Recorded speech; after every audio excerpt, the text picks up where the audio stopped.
the new challenger.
Hey, it's Chronologically Gaming, the only channel that's perpetually retro because we're playing every video game in order of release. The only place where you'll be able to find arcade, console, handheld, and computer games all in the same show. Ladies and gentlemen, we have finished all the games of the summer of 1982, and the last game that we played was Zuckman for the Sinclair ZX81, but we have another big milestone that's even bigger than completing the games in 1982 or summer of 1982. We have been officially completed halfway of all the games of 1982. So we were halfway through the year. I know we're in September, but we finished all the games halfway up to this point. But it's come to my attention there were some games that we missed from the past. So before we move forward, we gotta go back. Let's go back in time and catch up on some games that we almost missed, starting with Mar Tesoro for the Atari home computer. This one was originally released at sometime in 1981. Let's take a look at the box for Mar Tesoro, or Sea Treasure. This one's by Synchro. Very, very nice. Scuba diving. This is the very first, if not the only, simulation of scuba diving. Or the idea that we want to find treasure in a simulation, not just an arcade-style game. Let's flip it over on the back. Yes, the lure of sunken treasure has been an intriguing adventure for centuries. Now you can embark on your very own expedition for fame and fortune. With the initial finance, you obtain a necessary equipment to board and explore off the coral reefs around the shores of an island to accumulate treasures, some worthless and others worth a small fortune. So it's treasure hunting simulation. Yeah, never heard of this one. This game and the ones that we're going to be showcasing were brought to my attention from Tristram Cook. So thanks, Tristram, for the heads up. And then after the box, let's see what other artwork we have for Mar Tesoro. Oh, there's the ad you would have seen in magazines for the time. So Synchro, we've already seen a few games on here. We've already seen Alien Hell, which is pretty cool. Drac is back, Maze of Death, and Astron 4 so far from this ad. I don't think we're going to be checking out Word Mania, but you can see what else is possible that Synchro's done. And there's another ad or a little blurb for an ad. There's Alien Hell, Mar Tesoro, and Maze of Death. Proof that these are real games. I'm not just making this stuff up. With an example of the screenshot, we also have the manual, because I wouldn't know how to start a simulation game for treasure hunting. Look at that. Look at this. It says, color graphics, joystick required. The lure of sunken treasure has been an intriguing adventure for centuries. Now you can embark on your own expedition for fame and fortune. So you get initial financing to obtain necessary equipment and a boat to explore the coral reefs. You accumulate some treasure, return to port where you find a buyer and cash it in, and you're ready to embark on deeper waters by renting a larger boat with deep sea diving gear and possibly a crew that can assist in recovery operations.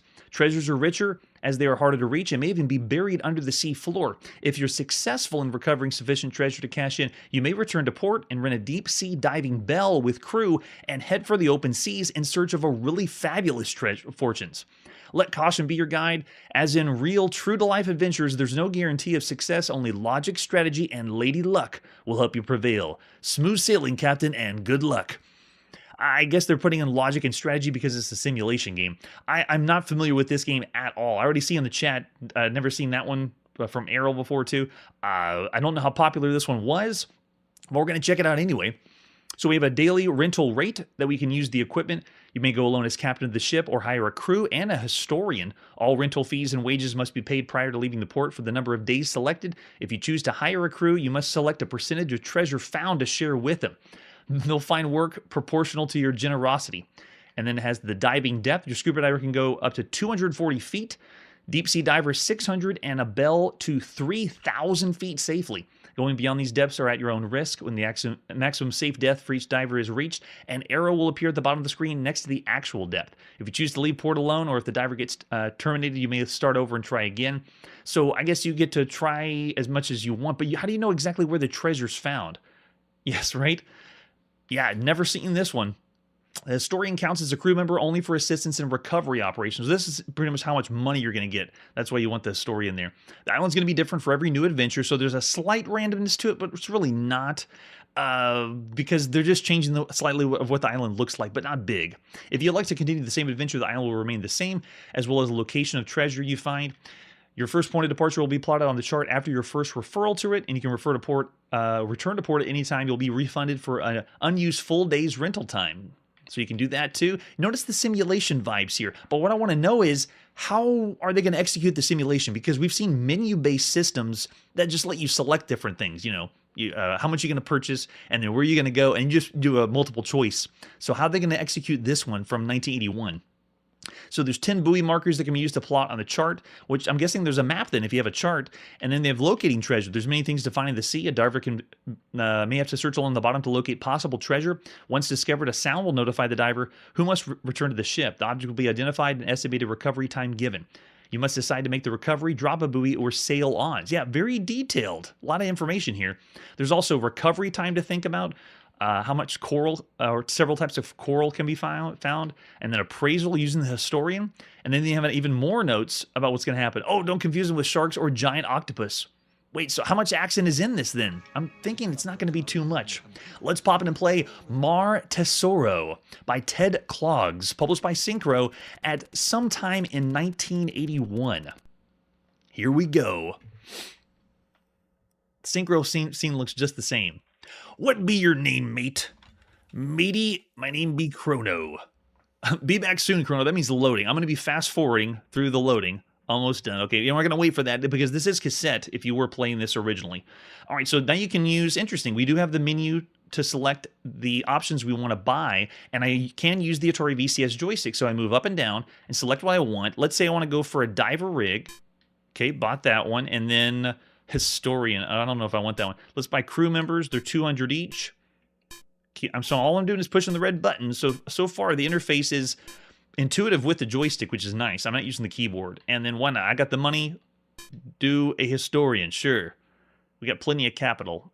And then you can erase it all if you want to clear per diem, and then we're ready to sail. Let's go. What percentage of treasure will you share with your crew? What if we say no? Share something, you cheapskate. Okay, so we can't share nothing. Let's go ahead and share. They get 25% of all the treasure. Select the number of maximum days for rental. Looks like 2's our maximum, so I'll just say 2. Captain Chrono, best of luck to you. Wait, am I a pirate or a treasure hunter? Maybe I shouldn't be using a pirate voice. Yes, I like the Gilligan's Island reference too. So we have chart, dive, treasure list. Okay, so we don't have any treasure yet. Let's go to the chart and see what happens. Weather says it's clear. Oh, we do have graphics. Very intriguing. So I can move. Wow, okay. I can move around the island and select a spot. I bet there's treasure hiding right in here. And now what do? I dive. This is all happening with the Atari VCS joystick. All right, not seeing anything there. It looks like it's... Oh.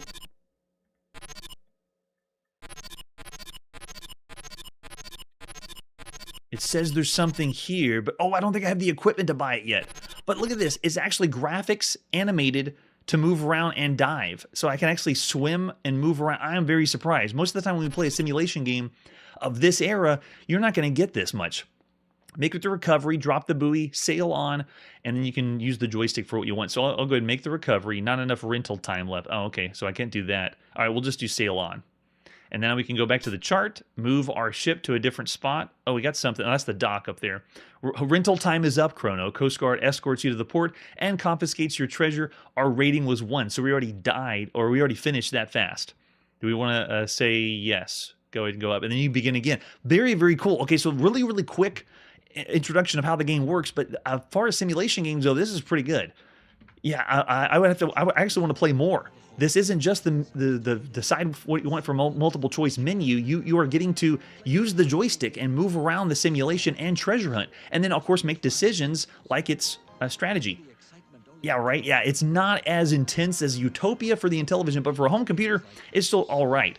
I got to say, for Mar Tesoro for 1981, I'm still going to say around 3 stars. Average title, but very well done if you think of all the other simulations that have happened up to this point. All right, but that's not all. We also have another game that we almost missed.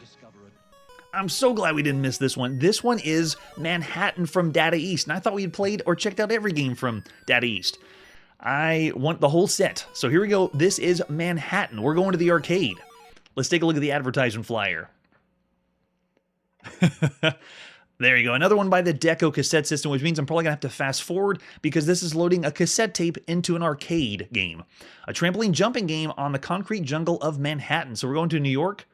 Oh, sad. The Twin Towers right there on the front, I think. And then we have instructions over here on how to play. It's hard to see the instructions, though. They're kind of mixed in with the color in the background. So there you go. This is the Deco cassette system. If you see in the front, that's the slot where you'll slip your cassette down, along with all the PCBs to play. Too cool. And then an example of a screenshot. That's all we got. Let's pop in and play, or let's go into the arcade and play Manhattan by Data East at some time in, I think, either late 1980 or early. We're going to say around January 1980 as far as sources go. That this one came out. 1981. So January 1981. For Manhattan. And just like the Deco cassette system, we have to fast forward. So we are cranking up the speed. I'm not going to wait the whole time for the cassette to load. What a crazy idea. Putting cassette tapes to play video games is just ridiculous. Yes, it's Proto Neo Geo, precisely, Victor. It's amazing it starts here. And it's amazing it starts with a cassette instead of, using a cartridge or anything else. It's crazy.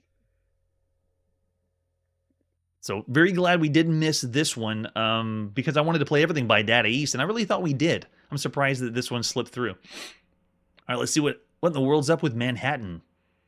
You approach the arcade cabinet, and you tell yourself, okay, it's flashy. It's got some nice colors. Okay. Let's see. It starts with an attract mode that just has that. Okay. Go ahead and put a coin in, and let's go. Trampoline jumping simulator. I love it. All right, so the first thing that happened is when you drop on the trampoline, you have to push the button at the right time, and I did not. So I'm a clown or an acrobat. Let's try it again. Yeah, so it's whenever the trampoline reaches a certain point, but if you don't do that, then, nothing really happens. Ready, go! Oh, see, wrong timing still. And you go down. So if you've seen video footage of someone doing this and didn't know what was happening, you would think this is what the game is, but it's not. So it's a trampoline jumping game, and the player uses the trampoline to send the Deco Kid, that's who that is, I love that name by the way, Deco Kid, flying through the air and have to safely land on the bars, avoiding balloons and obstructions. It seems like landing on bars or different points, or maybe landing on certain spots give you different points. The player's soaring and descending speed is displayed on the center and the upper part of the screen. The maximum speed is 49 if the speed is reached. The Deco Kid lands on the roof of the building. If the speed is below 8, the Deco Kid will not bounce. And kind of like what we did. Once the Deco Kid moves to the next terminal, all the points from bouncing on the landing bars will be tallied up. There's also hammocks that can be landed on any speed. When the player lands on the Deco Kid on the roof of the skyscraper on the right, 3 reels of figures appear, similar to a jackpot machine, almost like we're doing gambling. You press the launch button and the player can try to stop them from revolving at the highest possible present. And this is added to the player's score. And if you do all this, you'll get scores added up. So in a way, I would think this is attached to some kind of redemption game, but I can't prove that. I haven't found something that this is attached to tickets. All right, put another coin in, and let's go. This is so early on, though, that it's around the time that you would have had... Oh, I still missed it again? And I feel like I'm failing in the arcade. Let's try it again. Oh, see, it didn't push it at the right time, but I did push it that time. All right, we'll try it again.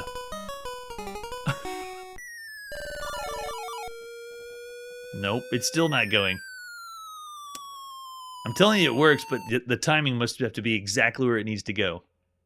And now I feel like if it was January 1981, I'd be throwing my quarter away in the arcade trying to play Manhattan. I really hope this was a game that only made not really points, it also made tickets. Let's go again. There we go. So you got a little bit, and you see you're supposed to go to the next section. And they give us an applause. Great job. We've used the trampoline. That's a better one. Look at that. Yeah, good shout out. We haven't seen Mappy yet, even in 1982, and this is 1981, so there's no Mappy. Oh, and you're supposed to avoid the balloon. See, I think you would want to get them for points. But nope, not going to happen. Let's try it again. Get good timing here. Avoid the balloons. Don't land on the cactus, obviously. We'll try this one. Oh! Okay, so it bounces you off, but then once you hit anything on the side, you drop dead and fall all the way to the ground. Come on, Deco Kid. I believe in you. I guess I didn't believe you enough. In a way, doesn't it feel like we're playing a version of Lunar Lander, or a version of that carnival game that you take the mallet and you whack the mallet as hard as you can to try to get as high as you can go? That's what I feel like we're playing. Alright, got a little bit of more height there. This is like proto-doodle jump. No one even knew what that is. Oh, the cactus! Does it get... Oh, did we fall? I was hoping we'd hit more cactuses on the way down, but it looks like no. So even in 1981, you have to admit, this is very much early platformer. And it's also early, there's no other trampoline games out there. So Data East is still doing something that's different and new. To be familiar with how the game works, though, we have control of the character. So as soon as I launch... Oh, that's a really good one. Whoa. I wasn't expecting the timing to work so well. Once you get a good launch, yeah, we got a lot of points now. All the way, go. Let's see. Does that say 0 points? Well, I made it to 47 feet. I'll take it. But notice how I have this little nuanced control where I can control him and bounce around for points, and then gather more and more points on your way down. Let's see if I can get some more. So you're trying to do that without hitting anything else. So in a way, it's almost like an aerial game. You're supposed to control yourself in midair. Not so much like the trampoline, like you would expect. And then you can hit other trampolines and go even higher. Wow. So first glance, it seems we're playing for tickets, or it's just a waste. But yes, it's no burger time. But you got to admit, this is either very late 1980 or early 1981 when this one came out. All right, so after going to the arcades to play Manhattan in 1981, I still got to say it's all right. It's not really a poor game. I wouldn't say 2.5 stars or lower than 3 stars. I'd actually say of all the arcade games you could play at this point in this range, I'd still say above average. It's a fun experience because you need to jump on a trampoline, getting the timing right, flying at the top, and controlling the character. I'll say 3.5 stars in 1981 or late 1980 for Manhattan by Data East. Not bad, not bad. All right, and we have one more title. All these brought to us from some that let me know we were missing out on some games. We have on the Apple II, this is Falcons. Another one I'm very glad we did not miss out on. Falcons is a game that possibly was released at some time in August 1981. So this is by Piccadilly Software. Falcons. Cool. Now, you have to remember that Phoenix just came out. This is possibly one of the very first Phoenix variants for any home computer at this point. That's how early this Falcons game is. And this is what the riff is, you can see from the front. The objectives break through the mothership and destroy the alien commander in as few shots as possible. And so we're going to be playing Phoenix for the most part. Let's see the other artwork we have for Falcons. So after that, we have the 5 1/4 floppy disk we're going to pop in. You need 48K in your Apple II for this. Let's do it. It's time to play Falcons by Eric Barsani and Thomas Bell. Now this is another one I have to speed up because it takes a little bit of time to load, and every now and then we have games that do that. All right, B-Run Falcons, engage. Oh, great! So you have heard of this one. That's great. All right, so let's go ahead and speed this up. I don't like it whenever the loading screen says this may take a while because that usually means it's going to take a very long time to load. So we are speeding up. We're in. And we're going to go ahead and look at all the options we have for controls. I'm going to go with paddle controls, but you can do keyboard or joystick to play Falcons. Your choice. Here we go. Thomas Ball. I'm sorry if I said Thomas Bell. There's our score table. Very nice. And we want a 1-player game. If you do 2 players, that's alternate play. And we're in. Oh, there we go. That's the kind of Apple II sound I was hoping for. So what I'm looking for in this one is, do we see any boss, like in Phoenix? And which levels of Phoenix do they include in this? Oh, man. They go all the way across the side at us? Must be ready for that. So all I have is the movement to go left and right. Yeah, I have no way... But I only have one shot at a time, a la Phoenix.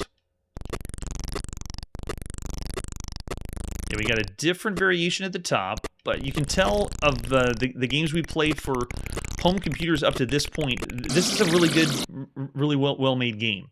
Of all the shooters you could have been playing by August 81, it's still very, very well done. We're also getting a little bit of speed up. Notice how the Starfield's speeding up. And the enemy patterns, it's almost like we're playing Space Invaders. And then we get our... Oh, yeah, here he is. The beginning of the enemies growing larger and larger at us. Yes. Player 1, game over. Yeah, I like the explosion effect. At this point, we've already seen a few of them that were pretty good. Let's go in again. 1 player. I want to see past... the actual Phoenix. But that's what makes this game so impressive for the time. Being able to play this at home different stages as a shooter for your Apple II means I'm definitely going to go above average of all the shooters you could be playing right now. Yeah, very, very well done. They even have the scrolling star field in the background, making it almost feel like you're playing a scrolling shooter. Oh.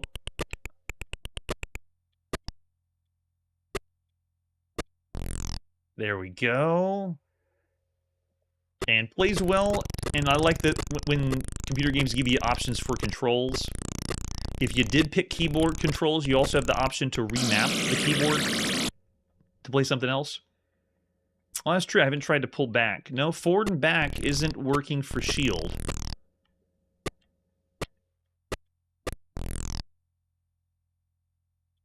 Yeah, it's not working for those, so I'm not sure.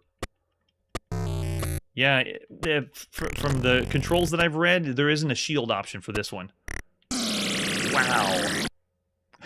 And then game over. All right, so if we did get to the next screen, there is the boss. So you can see in Falcons the boss. So because of the multiple stages, the play control options for play control, and for shooters on all the home computers you'd be playing right now, Falcons is a very well-made game. I'm going to have to go 4 stars for Falcons. So glad that we got a chance to see this one and didn't miss it. Yes. And yes, I'm with you, Ariel. Better than some of the arcade games you could play at the time. Wow.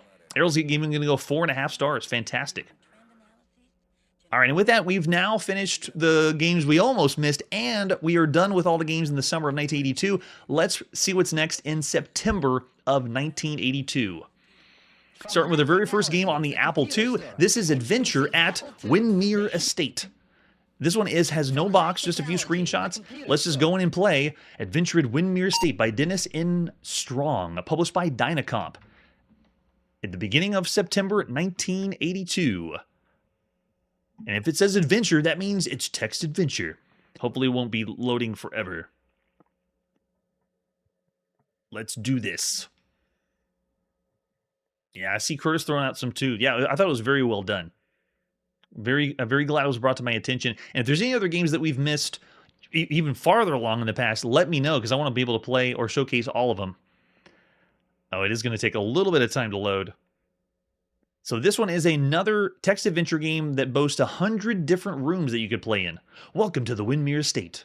It was once a very beautiful place, but has grown shabby from disuse. There still are many places to explore, and it has been rumored that there are treasures which may have been left by pirates who once prowled the grounds. As a general rule, if you find yourself unable to do what's necessary, you probably aren't using the right words. Yeah, we know. We played adventure games. Keep at it. And finally, things will happen. There are occasionally hints available at the complex spots. Moving is done by using compass points like north, south, east, and west. Everything else is done with 1 or 2 word phrases, so it's a 2-word text parser. You can also use hint like take or take crowbar. Points are scored by dropping items at the warehouse. So it's like a classic Colossal Cave or adventure variant where you just go get things, bring them back to get points. And we're ready to proceed. We're in the Rose Garden. You're standing in the middle of the Rose Garden. In the north, a path leads to a small building. South, you can see a tall hedgerow. A path leads east to the main gate and west to an old stone well. Let's go west. I should have tried W first. You're at the stone well. You're standing beside the stone well. The bottom is barely visible but seems to be dry. The rope and bucket are old and rotting and are of no use. To the south, you see a hedgerow. A path leads north and bends to the east, and another very descriptive. Kind of reminds me of Zork-ish, but not that high. Yes, welcome to September, and we start off with an adventure game. I think we've begun most of the months of this year, 1982, with adventure games. Text adventure games are all the rage. This is no exception. All right, I'm going to try E. Does East work? Yes. Does East work again?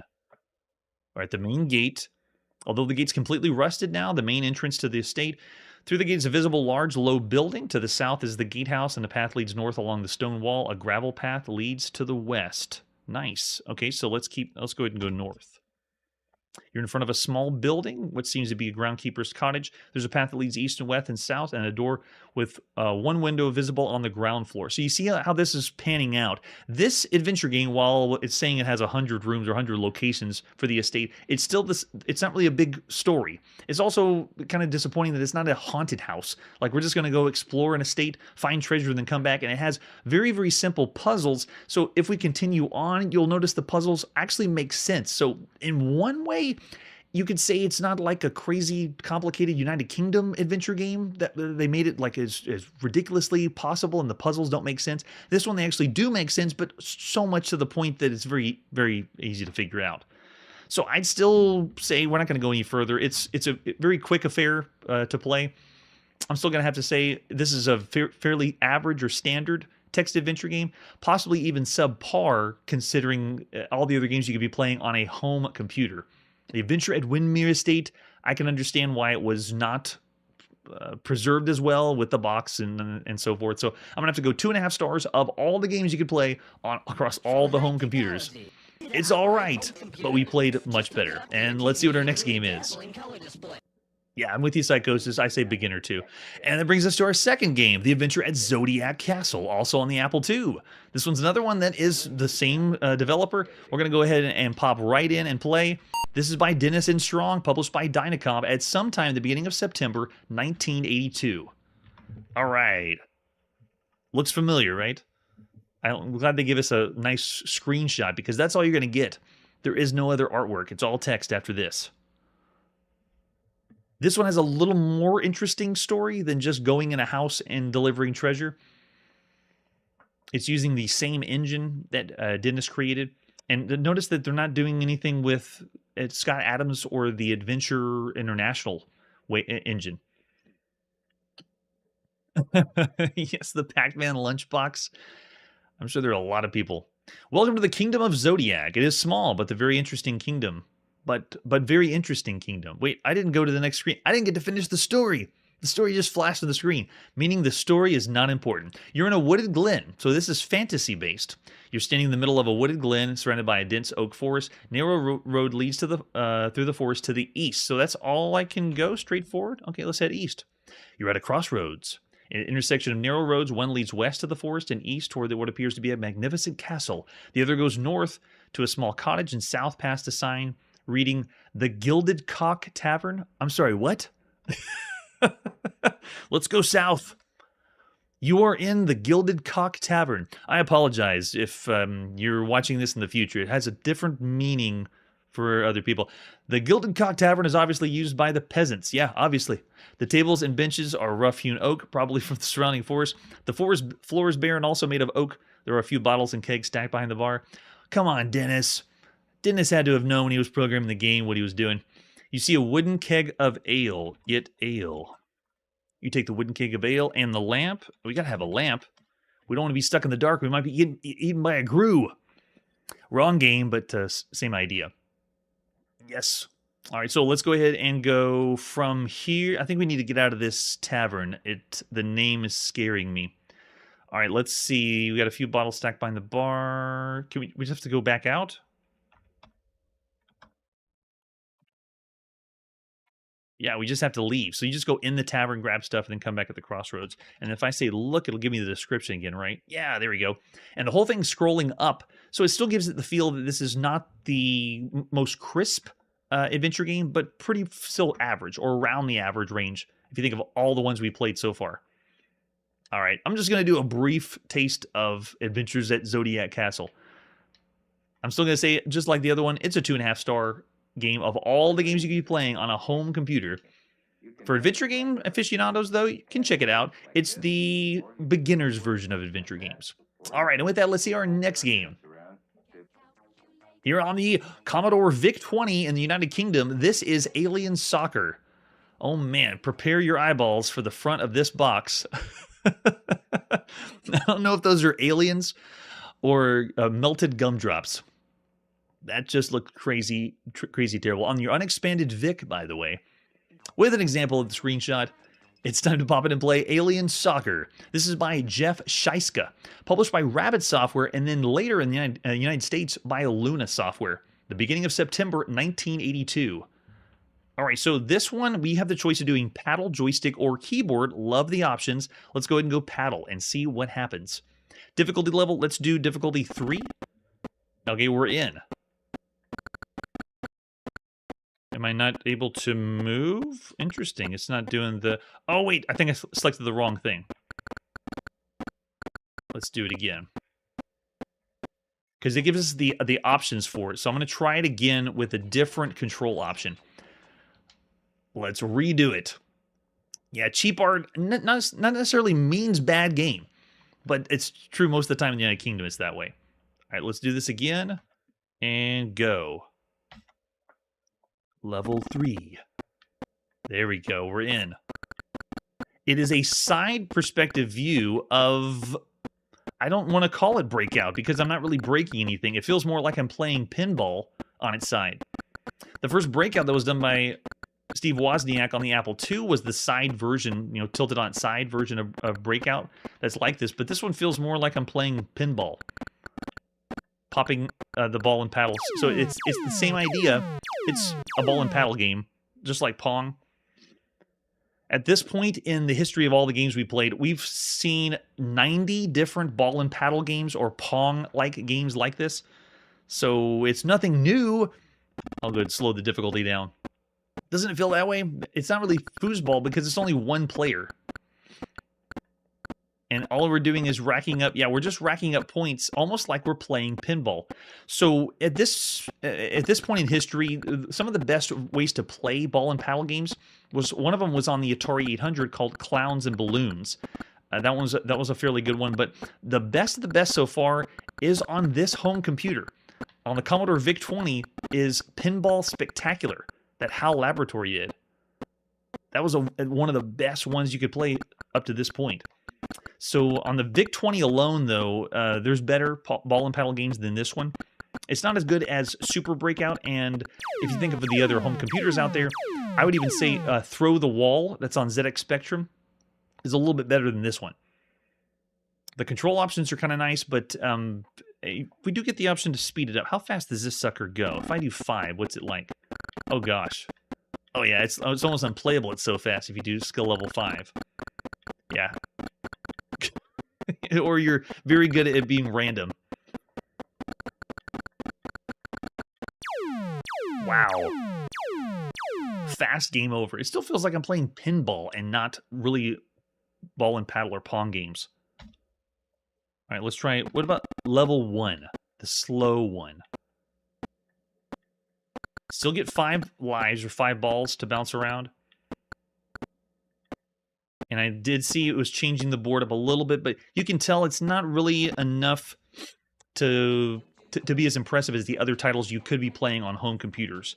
So I gotta say it's down the bad range. I'm gonna say 2 stars of all the games you could be playing on a home computer, and considering the other ball and paddle games too. That's Alien Soccer. Man, oh man, there's better ones that you could be playing. So at this point, Arrow's going 2.5 stars. Yeah, check out the other ball and paddle games because there's been some really, really good ones. Skitterine, I'm sure I mispronounced that one. That's another one on the Commodore VIC-20. That's a very well done ball and paddle game. All right, let's see what's next. It's time to check out the latest issue of Analog Computing. This one is issue 7. So, this magazine is one we've seen 7 times here on the channel, and Analog Computing stands for actually, I don't remember what analog stands for. It's like another Atari magazine that with lots of games. That's what the log stands for. Atari magazine with lots of games, something like that. And that's what this one is, Analog Computing. Take a look at the front of the magazine. This one has the Atari logo from a skyscraper view. Very nice. Love the artwork on the front. This is going to give us the tips and tricks or what's happening in the world of Atari computing, or on the Atari 400 and 800, possibly even the 1200. I'm not sure if this magazine has it. Oh, I love, the Towers of Tron. Good point. All right, let's flip it open and see what it's like. Got that over here on the left side for Mosaic RAM systems. We'll breeze by that. But here you go. You can see Zork is out. Zork 1 and Zork 2. If you don't have a mainframe computer, you can check it out. And we've already played Zork 1 and Zork 2 up to this point. Let's flip on. Loving all the stuff by Infocom. Over here on the left side is Compute Magazine, or ordering from Compute Magazine. We don't showcase every single video game magazine, just highlighting a few of them, or the major publications. But we've already seen several typing games from Compute, or even books from Compute up to this at this point. And then over here we have the table of contents. We're going to go through the whole magazine, so we don't need to take a look at the table of contents. I know, Zork, right? So cool. And then we have editorial from the main editor on the left side, and then over here we have the writing in to analog, which also has some people wanting technical help for the Atari home computer, and why not? There's a lot of manuals we've played here on the read before reading playing the game that give you troubleshooting how to make your game work if it doesn't work. Yeah, look at that. Using the Axelon RAM disk, and they have tons of, look at the answer for the person's question on using BASIC and the Atari word processor. All right, flip it on to the next page. Oh, we got an ad for Crush, Crumble, and Chop. We played this on several computers already. I don't think we're done. I think we're going to see it some more. It's the strategy game that's not what you'd expect. It's not like Rampage or the later games that have a giant monster that you control. It's all strategy and controls very similar to Dungeon Quest, where you have to type in the commands you want. I love this. Gentlemen, I've had my Atari 400 computer for 4 months, and I want to know, is there a simple way to draw a circle? And they told them how to break down sine and cosine on their Atari home computer. Nice. And then over here we have, I guess someone put in their own game in the magazine. You can see it on page 26, so we'll be checking that one out. Flip it on the next page. Slow Delivery Syndrome. And oh my gosh, look at this. Benioff at Large by Mark Russell Benioff. Welcome to another exciting issue of Analog and another Benioff at Large. New from Infocom. He's talking about Zork over this side and Pacific Coast Highway, still to this day the best way to play Frogger at home, in my opinion. You can play two-player Frogger. It has all that you would want for a Frogger game, and we haven't even seen all the official Froggers on home computers yet. I don't know. Curtis is making fun of how to draw a circle. I love it. And then we also have Ulysses, which we've always also seen that one too on the channel. We played a little bit of that one, as usual, for graphics games. So this is Mark Russell Benioff giving us the preview of what's happening next. And Mark Russell Benioff is another, he reposted one of our videos because we showcased one of his first games he ever did. He's the current CEO of, he's the owner of Time Magazine and the CEO of Salesforce. All right, let's flip on to the next one. Next page, software review by KByte. Look at this. They have the KDOS. And this is the operating system they were using for some of the other KByte software that we played, like Crazy Chase and things like that. I don't know what the best beaver contest is, but we'll move on to the next page. And we have some new products out. Oh, here we go. This is what they're talking about, Deadline, which we've already played on the channel. It is the Infocom's murder mystery game. One of the best computer games you could play to this point. Fantastic.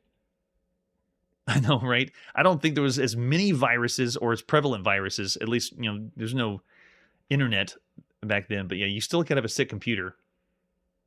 All right, flip it on the next one. Oh, look at this. Atari 2019. It's all about Blade Runner. I believe it came out in March of 1982. I know it was before the summer of 1982. It's like the future. 2019. If only Atari knew what they would be like in 2019. That's too crazy. Got some pictures of Blade Runner too. Fantastic. And then over here we have a utility help. They always do this in analog because it's slightly technical, helping out the programmers. And let's flip to the next page. Yeah, you can see using Bun Crunch.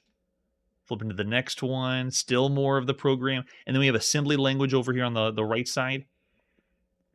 Very nice. Flipping on to the next page, we got ad by SSI. Battle of Shiloh and Tigers in the Snow. Both of these games we played. They're okay, but we've played some of the better ones by SSI. They're a very well-made strategic simulation game, but there's been some more popular, crazier ones out there besides these two. How to restore your mental health. And I'm guessing this is how to use more memory in your computer. Yeah, that's it. How to restore your memory. Yeah, they're not going to give you any psychological help here in Atari Magazine. Let's flip it over. I know, right? They only missed COVID by a year. I love it.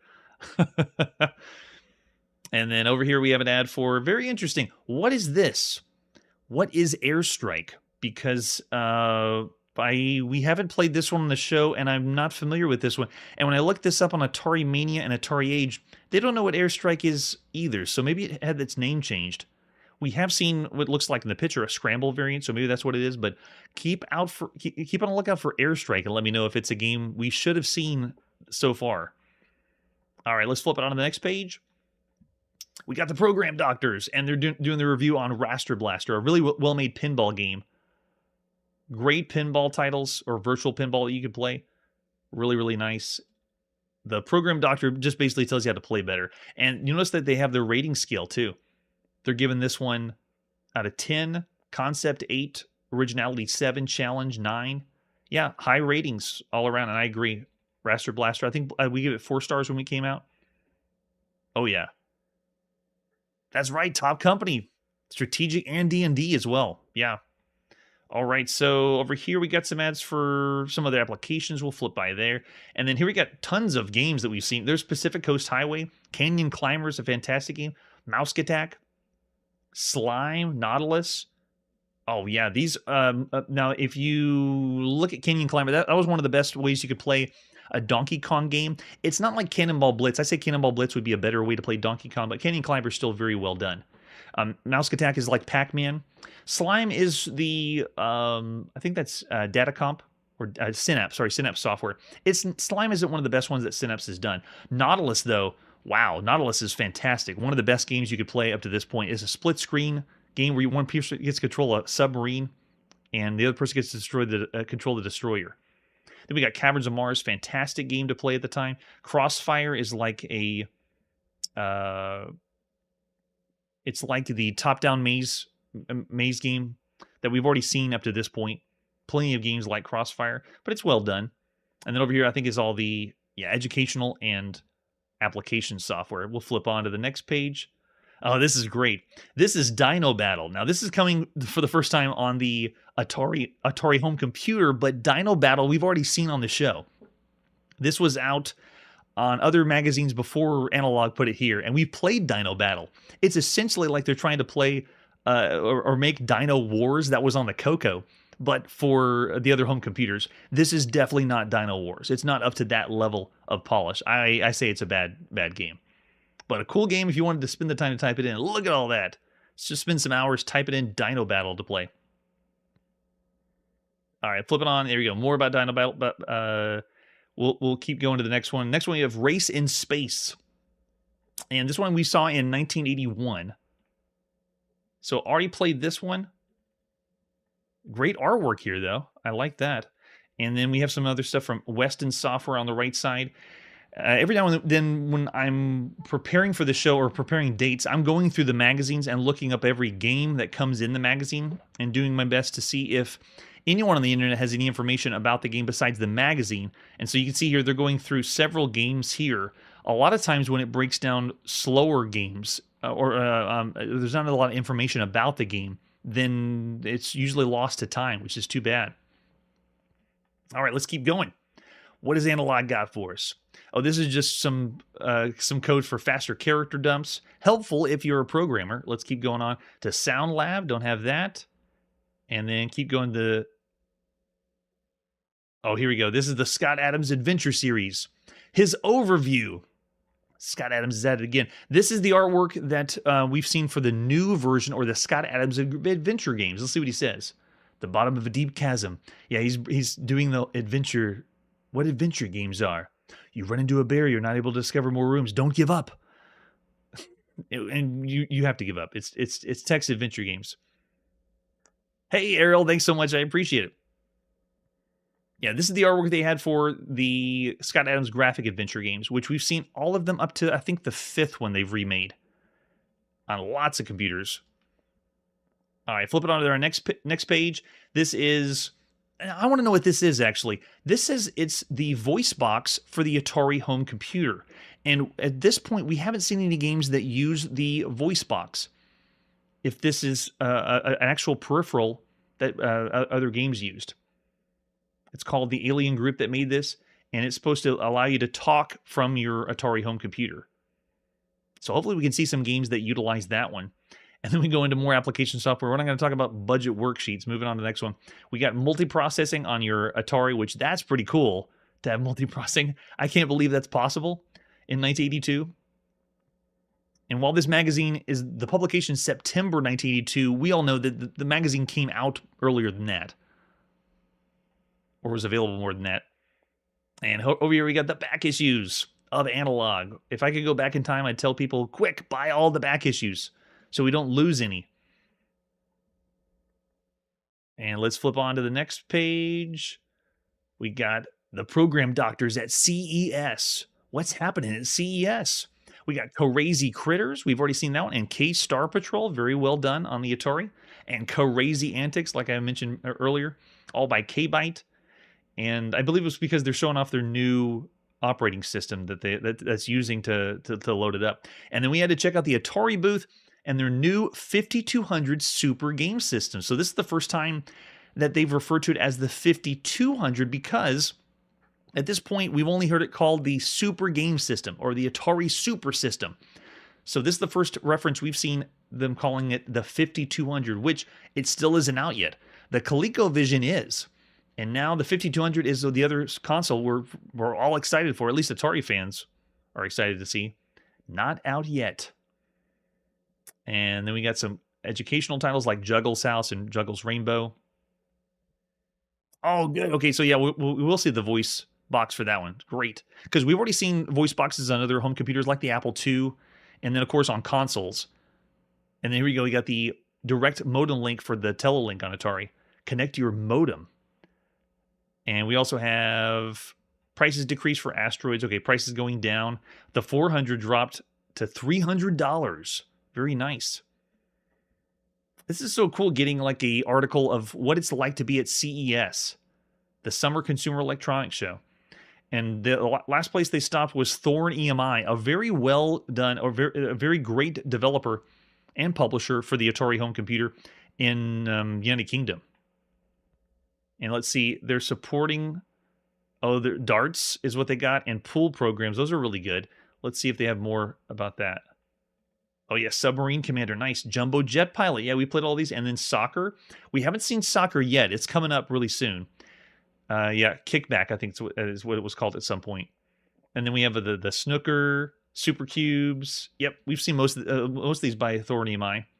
And then over here we have Math Fun, EduFun. Okay, we'll breeze by those. Oh, here we go. The Synapse Software booth has Slime, Seamus, and Nautilus. Those are some good ones. And then Night Rally, Arcade Baseball. They left Synapse and went... Oh, they followed up with Arcade Plus, who did Ghost Hunter. Ghost Hunter is fantastic. Night Rally, Arcade Baseball, Arcade Pro Football.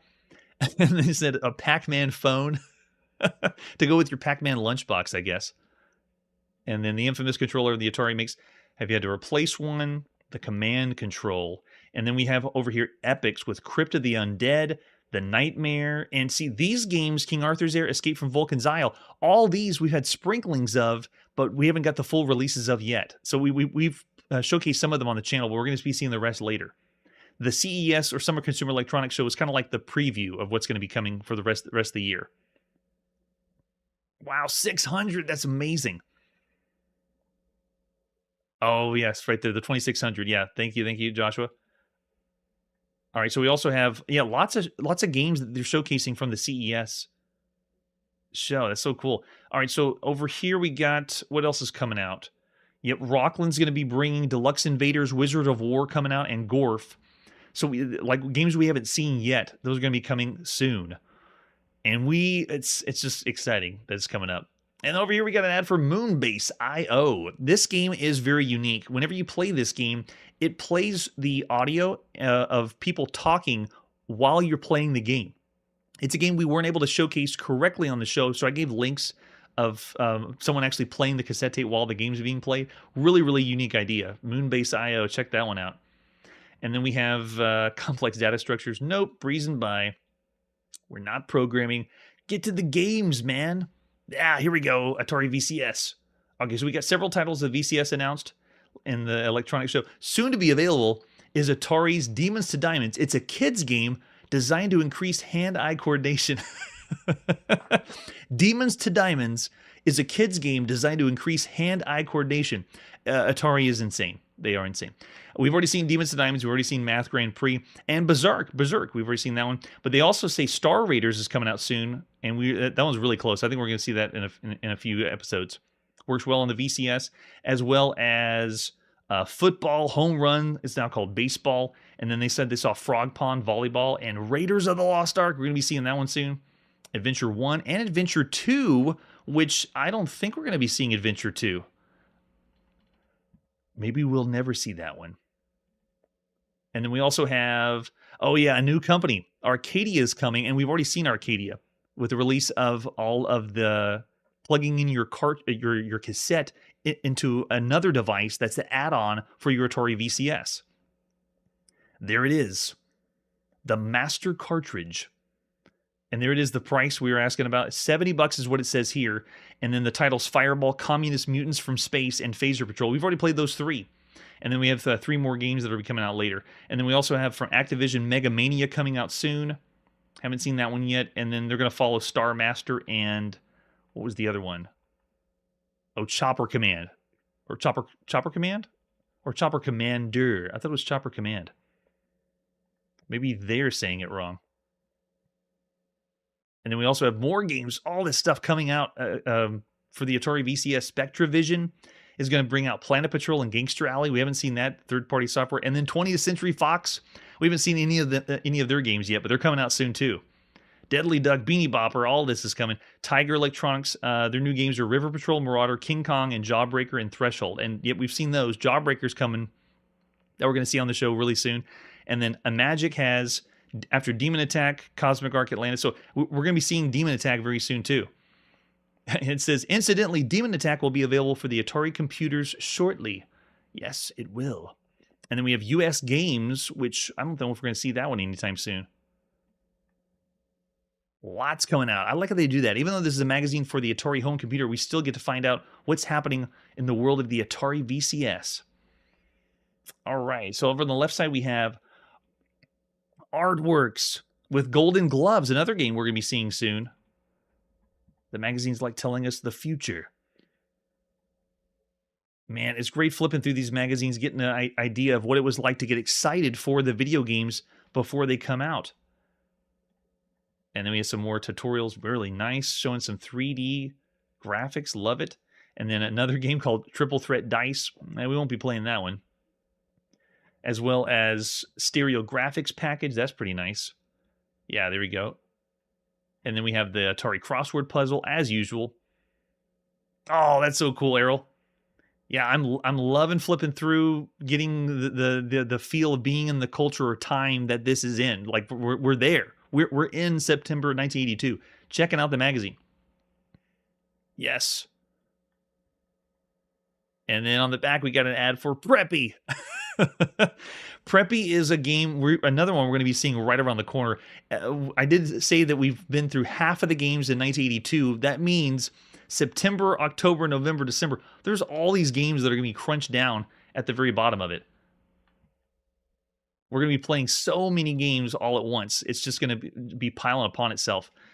It's so cool. All right, so there you go. The latest issue of Analog Computing. I'm really excited for the future of what's going to happen next. Sadly, we got to put our video game playing on pause and reading on pause. After all that, now you got to be really excited for what's going to come up next. For us, next episode, we have the very first platformer on the Commodore 64 and some more Mattel coming to your Atari VCS. That's it for today, and like I always say, you can find it in a magazine. Hey everybody, thanks for checking out the channel and joining me on my quest to play every single video game in order of release. We'll be streaming live every weekday at 9 p.m. Central, so join us and let us know if we missed any games along the way. This video would not be possible without Launchbox, RetroArch, and MAME. Tell all your friends there's some crazy guy named Chronologically Gaming trying to play every single video game. We have links down below that'll send you to places like our Discord and Patreon, and one that says all the video games we've ever played. If you go there, it's a list of everything, and you can click right to the game you want to see. Chronologically Gaming is the name to look for. We are Perpetually Retro, and we will catch you next time.